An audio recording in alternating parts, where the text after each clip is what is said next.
China could have as many as 3,000 nuclear warheads. That's far higher than the previous estimates of between 80 to 400.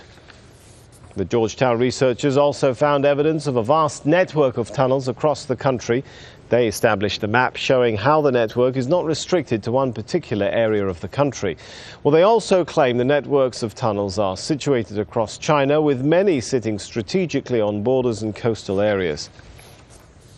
Well, the students working on the report spent 3 years trawling through hundreds of hours of Chinese television footage, like this video edited by the students, dissecting it for information. Official Chinese military periodicals and textbooks were also read to build up a comprehensive database of information, well, at least as much as possible. They also waded through military websites, news outlets and blogs.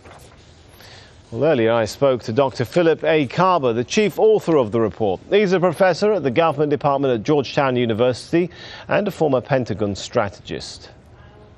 Assumptions that have China just having 300, those have been constant for the last 30 years. And this is a time when China has not only built this huge tunnel complex, but their missile inventory has gone from 200 to 1,700. So there's some suspicion, at least, that it would make sense. It doesn't make a lot of sense to have 10 miles of tunnels for one missile. It just doesn't compute.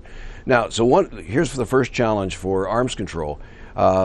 If one's trying to get to a world without nuclear weapons, you're not going to get there unless you can get inspection of those tunnels, because if everybody else disarms, you can't have confidence if you don't know what's in those tunnels, and that's a huge inspection challenge given the size and the magnitude of it.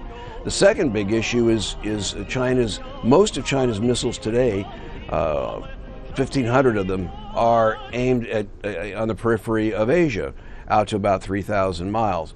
And the Russians and the U.S. went into the INF Treaty and we abolished all of our tactical and theater missiles. We have no equivalent. Neither of us has any equivalent to those Chinese missiles. If there's a crisis in Asia, those missiles, either with conventional weapons or nuclear, are going to cause a big problem.